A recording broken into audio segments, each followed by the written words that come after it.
What's up, guys? This is Shay. And this is Matt. And this is the Building Small Business Podcast. Today, we're here with Gary of Permahill Extracts. How you doing? Doing well. How about you guys? Pretty good. Good. Thanks for coming on. Thank you. So, Permahill Extracts, it's a vague definition of what they do here. So I'm going to give the floor to Gary and let him explain a little bit about what they do. So we're a vertically integrated CBD company, and we do from farming the whole way through to extraction to finished product. So we also have some white label clients, but we raise our own hemp, make our own feminized seed, plant the field, harvest it, extract the oil, and clean it, and then make finished products. So when you say finished products, what is that product you're making from those oils? And is it just the oils that you use from the CBD? So there's a few different oils when you're doing the CBD. Everybody thinks of just the CBD oil, which if it's a full spectrum oil, it's going to have CBD and THC in very small amounts, but CBC, CBN, all these other cannabinoids. We primarily are just extracting that, which is what most companies in the industry are doing. And you can get a really clean oil. We can sell that as a bulk oil to other processors, or we can make CBD isolate where it's just the CBD. And then finished products, we can also make dropper, or anything that you can make with that, from a lotion to a salve, a dropper for someone who takes it that way. Okay. And then I guess to kind of go back in time, like what made you want to do this? Was it something that you've always done? Were you always involved with farming? Like, how did that come to be? Yeah. So when the bill passed in 2014, I think was the first one, or 2015. My uncle was one of the people that started Tello, which was one of the very first CBD companies. Actually, I think they might have been the first CBD company. And I raised with them on the first year and saw it just as another crop you could grow on the farm. And was going to start a bread company. Actually, I wanted to go from raising my own wheat, milling it, and doing the whole process. And had this inspected kitchen that we're in right now. And kind of at the right time was, well, I don't lose any money really if I go ahead and switch this kitchen that we've already put into a food manufacturing facility for CBD. And so that was when I pulled the trigger, which was pretty early on. 2018, we really got up and running in 2019. So you went from bread to CBD all in one time? Yeah, how does that work? Can you make CBD bread? You could. It would be a challenge. Getting the CBD to be evenly distributed in the loaf would be very hard. That's what I was thinking. But it could be done.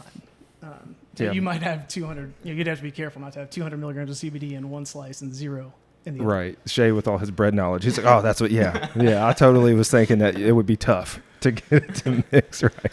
So is this your full-time job? Like, you're working, and I'm assuming this is where we're sitting at. This part of your facility, is this the farm that you do all your growing and everything on? It is, and this is definitely my full-time job. I wish it was less time. Yeah.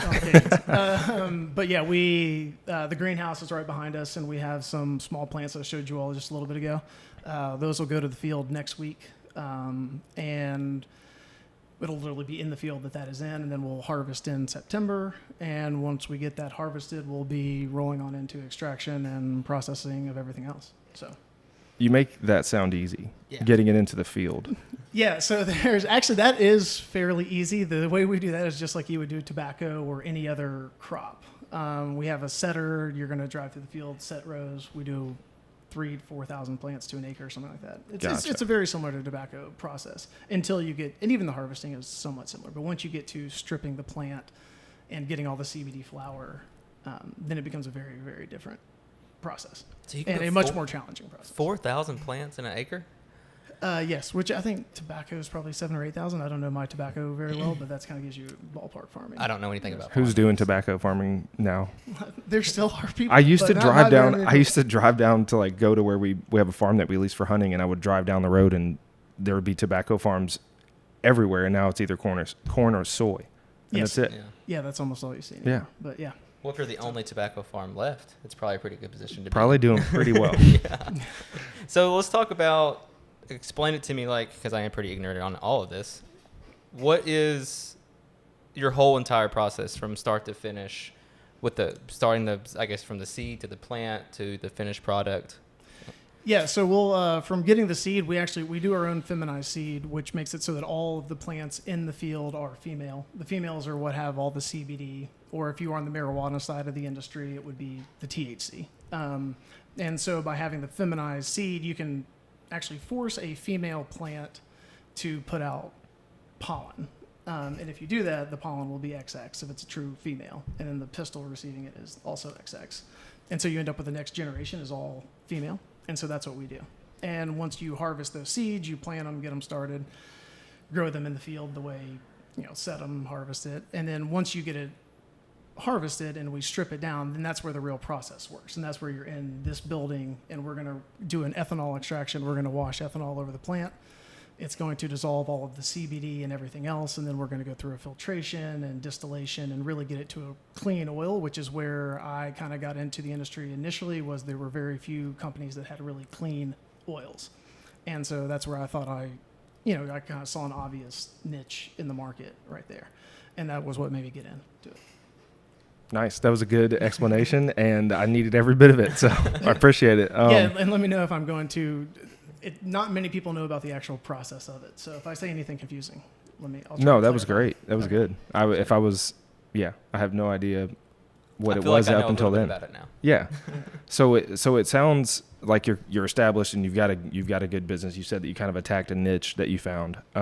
Has it always been this glamorous? Did you I know the CBD industry's all over the United States now. Yeah, so I would say it's definitely not been this.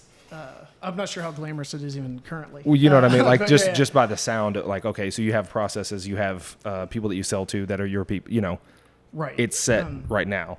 Yeah, right now it's set. The market was an extreme kind of gold rush and then bust. And we ended up in 2019, I think across the country, I did kind of back of the napkin calculations. And I think we probably produced enough CBD hemp for roughly ballpark of like 200 million daily users, which is, doesn't exist at all in the market or even close to it. And so the price has gone down. People can't give away biomass. People can't. The price of oils have gone. It used to be when I first started, you could get $6,000 for. Well, not when I started, but when I was looking at getting into it. By the time I started, you could probably get $6,000 when I looked into it per kilo or per liter of oil. And now you're down. When the time I started, it was down to 2,000, and now it's down to 200 or something like that. Dang. Wow, that's great. How many? Which is kilos? really like too low. Like that's not a sustainable market. That will come to back make up. money, right? Yeah. Yeah, you're weeding out the oversupply and Nice. processors, which I'm trying to not be one of the ones weeded out. currently. Right. So, You but said a lot a happen. word that I didn't know. Biomass.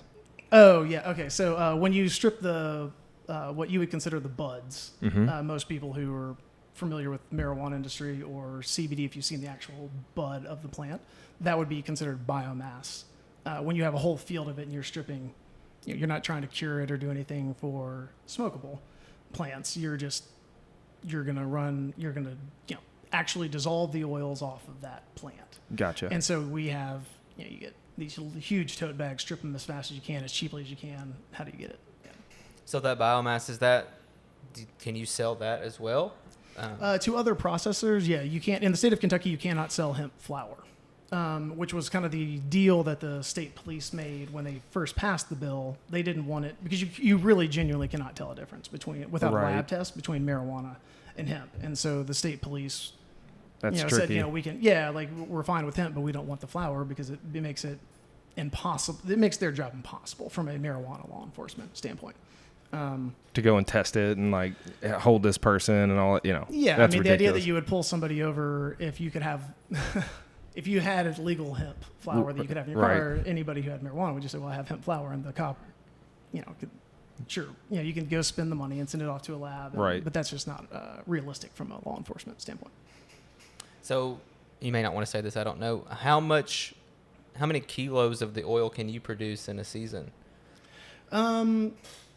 That's so we can, with this facility, I could produce about 5 kilos of oil per day. But the price has gone down so much, we're kind of gearing towards we're trying to move away from that. Or we are actively moving away from that. So, Do you want to talk about what you're moving to? so one of the things, one of the other oils is, people are familiar with the essential oil industry, or somewhat, from lavender to any other oil that you might get. Some of the companies that Young Living or something like that that's what they do. Any cannabis, marijuana or hemp also has what we call in the industry are terpenes, but it's just essential oils. It's the essential oils of the cannabis plant. And so we have figured out how to extract that from the hemp in a way that's unique. I'm trying to think of how to say this without kind of giving away how we're doing it, but it's unique to the industry. People do either a steam distillation currently or do it with compressed CO2. And we're doing a totally different method, and it's working really well. And so I think we're going to speaking of niches, how I got into it on the clean oil. There's definitely a demand for cannabis-derived essential oils within the market that are too expensive currently to produce. And so we're trying to fill that niche if we can. That's awesome. That's it. Without knowing a ton about the CBD industry, that sounds like a pretty breaking, like forward, pushing the envelope really with this industry. Yeah, it would. There's definitely a need for it, and hopefully we're the ones that can get it done. Hell yeah. But we'll see how it goes. But it's looking promising currently. And who knows? I may end up with a lavender field if it keeps going well. So with this product, like we've kind of talked about how you don't necessarily sell like your brand of ointment or anything like that. Do you have any idea like where did you find your first buyer? How did you go about doing that? Because like we always ask people about advertising, but you can't really advertise just to like go on social media and be like, "Hey, buy my CBD." Like right. And there were social media issues early on where you couldn't use you get kicked off of social media if you had CBD, or wow. There are banking issues with because it's federally. It's in that gray zone. Like, is it federally legal? They're saying you can if the state says you can. Right. But yeah, the first client, it's all been kind of word of mouth, and we white label for other people, or we just sell the oil directly to people who make their own finished products. So it's all been, it's been word of mouth. The first one, it's actually been helpful having your analysis done at a really reputable lab, which we use KCA in Nicholasville. And that's a really good lab. And so you can get a full pesticide analysis and show that you don't have any pesticides, show that you don't have any residual solvents, show that you have a provably cleaner oil. And that's been very helpful for us. So did you go to school to learn about did you major in chemistry or anything like that? Or have you kind of been self-taught in the industry? I've been You're saying a lot of words I don't know. Or like, oh, sorry. No, I have. That's not hard to do, by the way. No, I'm just kidding. Self-taught within it. I was not a chemistry major. No. Yeah. Took chemistry classes, but no, it was not a chemistry major. Did you finish school? I did finish school. Yeah, I graduated. Graduated from UK. I did tutor some kids in chemistry to make money when I was in college. But so you weren't obviously not bad at science. Makes a lot of sense. No, I'm not bad at it, but I don't have a degree. Gotcha. So it seems like you got like a pretty good operation going right now. Do you have any employees that help you out, or is it just you doing this whole thing? Right now, it's just me and one other employee. At the time, I guess before 2019, there were 4 of us total. As the industry has crashed, I don't know how else to say it. Had to pull back a little bit, but that's one of the one of the questions you usually ask is what would you advise other people, or cutting costs for people who start their own business, even if things are going well. Don't lower the quality of the product that you're producing. I would never ever say that, but always be looking for a way to do it cheaper. Always. Love that. And so as far as like the new tincture, the thing that you're making, the terpene. Yeah, the terpene. Yeah. Yes. So the terpene that you're gonna push out there, or try to make relationships with people from an advertising perspective, I'm assuming you already have contacts in the industry now that you're established. Yeah, it is through contacts in the industry, as well as contacts of other people who are in the industry that I know, who they know people who could do it, or who have the need for that product. And we're pretty optimistic. There isn't a whole lot of competition in that field currently. So we don't, if some of the bigger players who we know exist wanted it, we would have more trouble supplying than finding someone to buy it. So it's more of that's more the concern, is just doing it right, getting the quality there, seeing what we can find, and then figure out how to make it on a higher, larger level. And then can you do it? Yeah. How can you scale it, and how can you make it cheaper when you scale it? That's always the question. But right. Yeah. So from a consumer facing side, like you've talked a lot about the back end of it, and those processes. Now, why would somebody, or what are the benefits of someone using CBD or anything like that? Yeah, so CBD, I don't know how much you can't make any sort of health claim. But anecdotally, people use it to help with inflammation-related issues and anxiety, or the first one. Epilepsy was how it became known. It can help epileptic seizures in some people. And there's actually that one, I think Epidiolex was the first company to have a drug, a FDA-approved drug that went through. And then, but yeah, you see people using it for arthritis or things like that all the time. And they, most people say it works.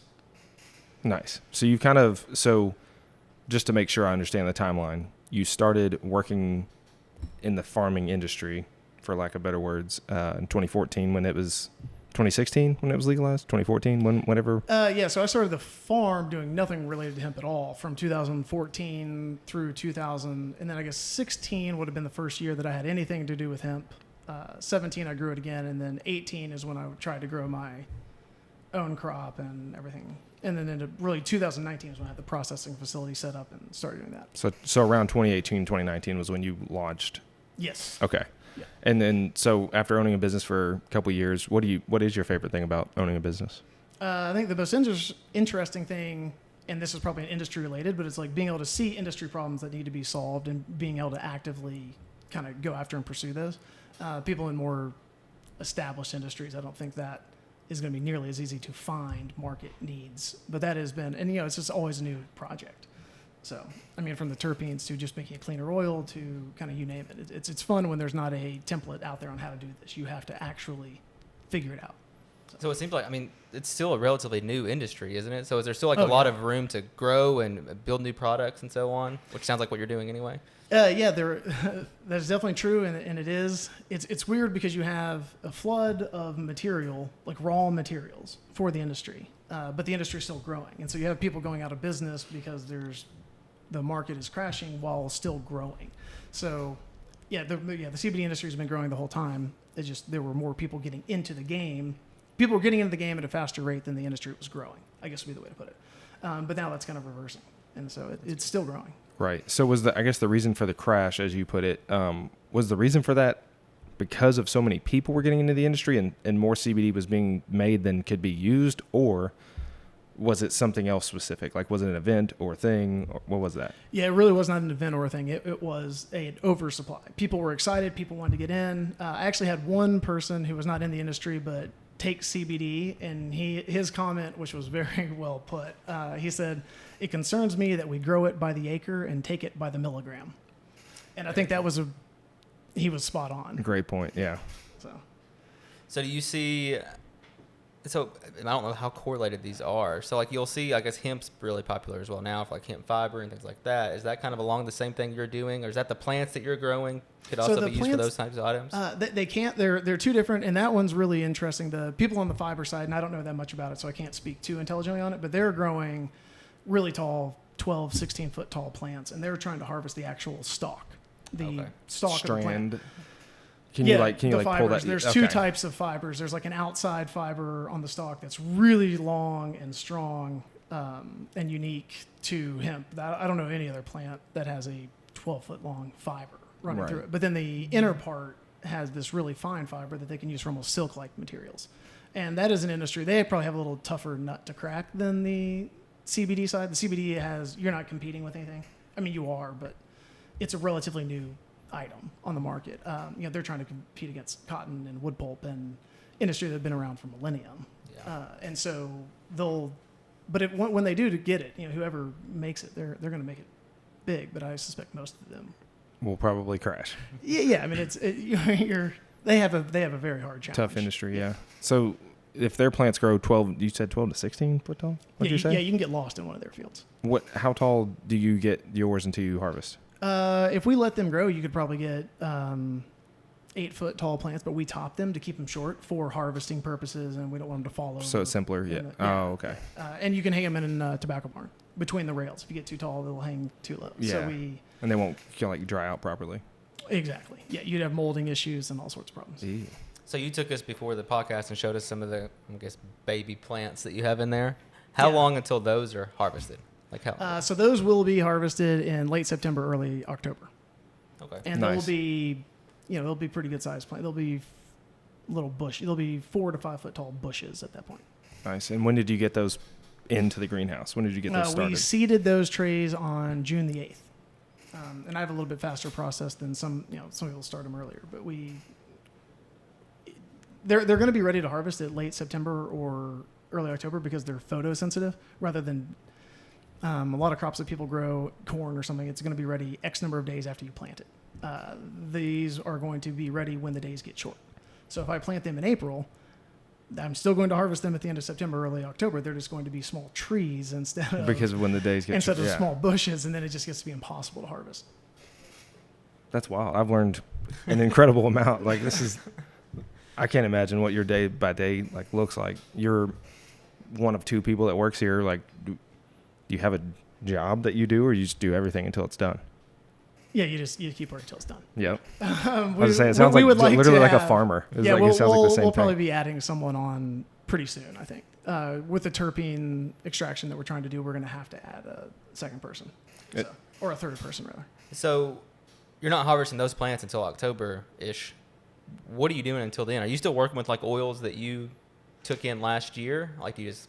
Yeah. So the CBD and any of the other cannabinoids, CBD, THC, CBC, you name them. All of those are going to be fine in the plant for a year, probably 2 or longer. So we can still run last year's crop through the extraction, get the CBD, get it to a clean oil, make finished products, or sell that oil, or do whatever with it. And the terpenes get a little harder. That one's going to be a much more challenging because the terpenes will just volatilize and leave the plant. Whenever the terpenes are what smell. So when you smell the hemp field or you smell the hemp plant when it's been cut, like that's a terpene that left and it's not coming back. Right. So you got to get them pretty early. And with that, so you said you're going to bring on somebody else. Does that person have to have experience with machinery like you're using, or can it be a new hire that you just train on the spot?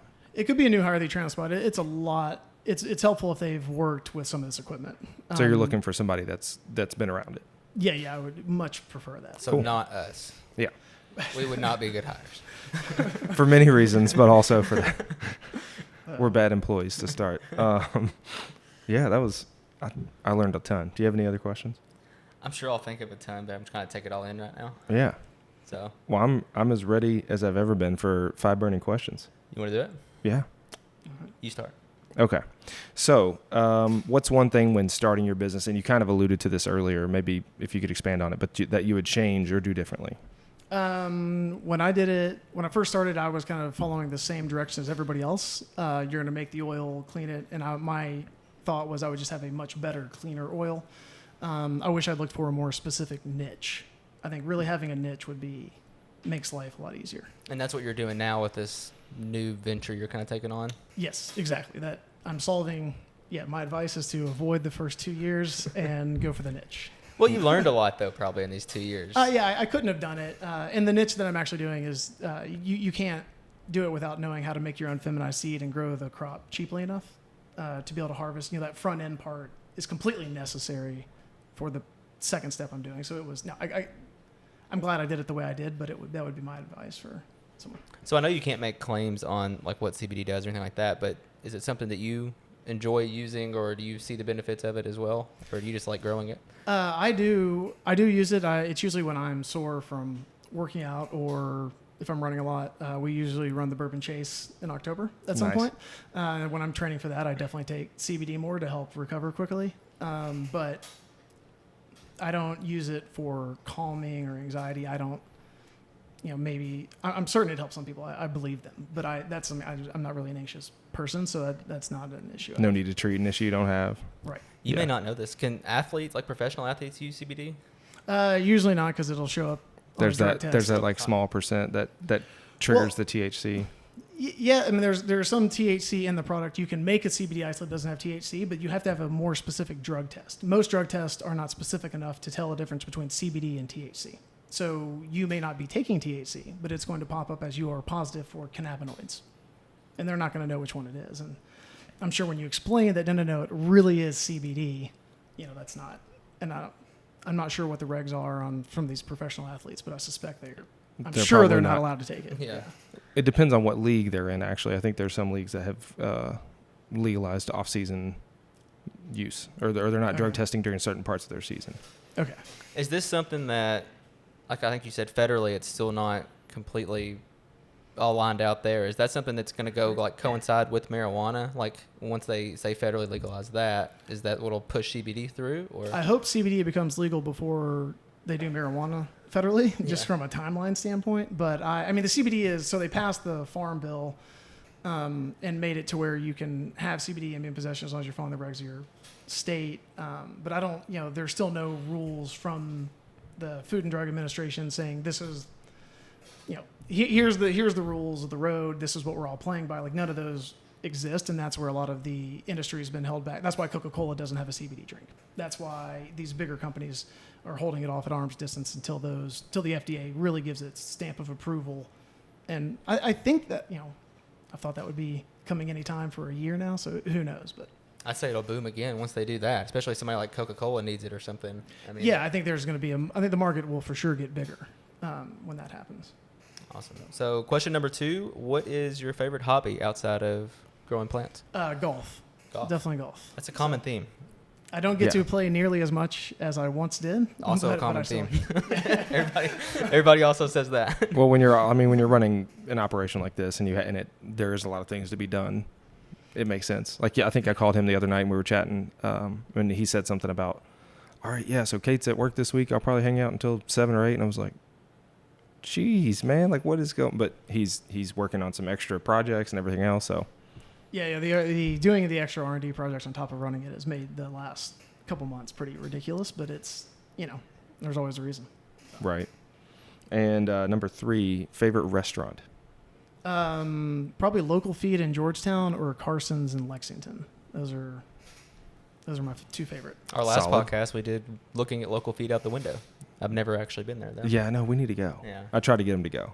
He I had definitely stuff recommend to do. it. Definitely recommend it. It's really good. They have a cool bar area as well in the back. It's good. I'll go this weekend then. You want to go this weekend?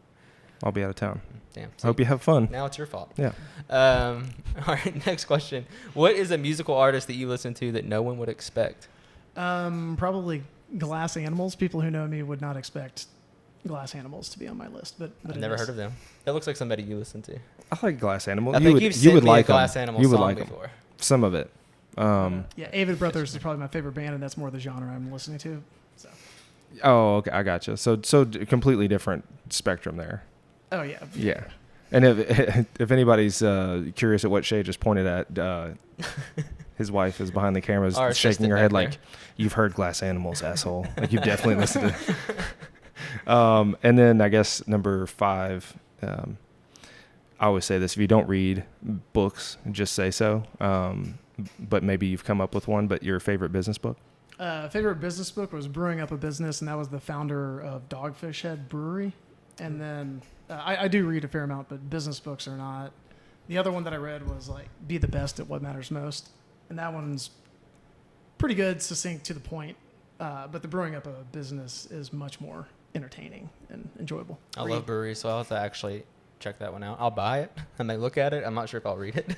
You need to just start doing Audible. I feel like that's your thing. All right. On that topic, I noticed the other day I had paid for Audible for like 6 months, but never actually used it. So well, it's actually pretty cool. And with as much driving as you do, you could probably use it. I'm also not good at listening to books. I would definitely use it. I listen to more books than I read at this point. You can speed them up. Like, it's great. Yeah, you can listen to time and a half. You can go up to 2. It gets a little quick, but Yeah. I think my thing with reading is like, not saying like I do so many things in a day, but I stay busy, and then before I know it, it's like 6 or 7, and the lease is coming home. I'm like, man, do I want to sit down and just not think about anything, or do I want to read a book? Excuses. You're just making excuses. All right, I don't like reading. Okay, okay. My mind wanders off in different. I'll read a word, and then my mind will go somewhere, and I'll start thinking about things, and then I'll come back to the book and be like, where the fuck was I at? Yeah, I always find it amazing when I do that. And I'm like 2 pages later, like, how did I read 2 pages without looking? Like, I don't get it. I am not at all digesting the information that I'm reading right now, so I need to dial it back and go back, go back a couple pages and figure this out. Yeah, I'm definitely not ADD. No. I don't think I am, but I don't know. I'd hate to get tested for it. I'm just gonna assume I am. Fair enough. You good? Yeah, I learned a lot today. Thank you for coming on. Thank you all for having me. I enjoyed it. So. I want to come back and talk to you after you kind of go through your new venture here and see how it's been going. We'll do a follow-up. Yeah, if the terpene thing works out, we should definitely do a follow-up. It'd be fun. Let's do that. Hell yeah. Awesome, man. Well, this has been the Building Small Business Podcast. I'm Shay. And I'm Matt. Thank you so much, Gary, for coming on. Thanks, man. Yep, thanks again. Peace. Clearly it does. All right, so we like to think of ourselves as very professional podcasters, but we completely forgot a segment that we actually like doing. So we're back. We did not talk about what we learned today, and I guess I'll let Shay go ahead and take this one. Yeah, so you mentioned when we asked you what you would have done differently when starting your business, and you actually said cut costs without cutting the quality of the product. I just kind of wanted to bring that one up because last week a completely different industry said she would have taken on more debt in the beginning and used more cash to get going and get growing. So yeah, it just shows how different industries, you got to think about money differently, especially one like yours where it's still so unknown and you're still growing and pushing through everything. So yeah, and I've seen the price just drop and drop and drop. And when you finally thought it bottomed out, it dropped again, and you're like, "Oh my god!" So do you think it's done? You probably don't know, but like, do you think it's done dropping now? Yeah. It's to the point where people are selling it at a cheap CBD isolate, or the bulk oils are being sold at prices that would be cheap even for getting it. If somebody's really efficient growing the floral material, which is what you use for extraction, or the biomass, as I referred to earlier, a good farmer can maybe get that down to $2 a pound growing.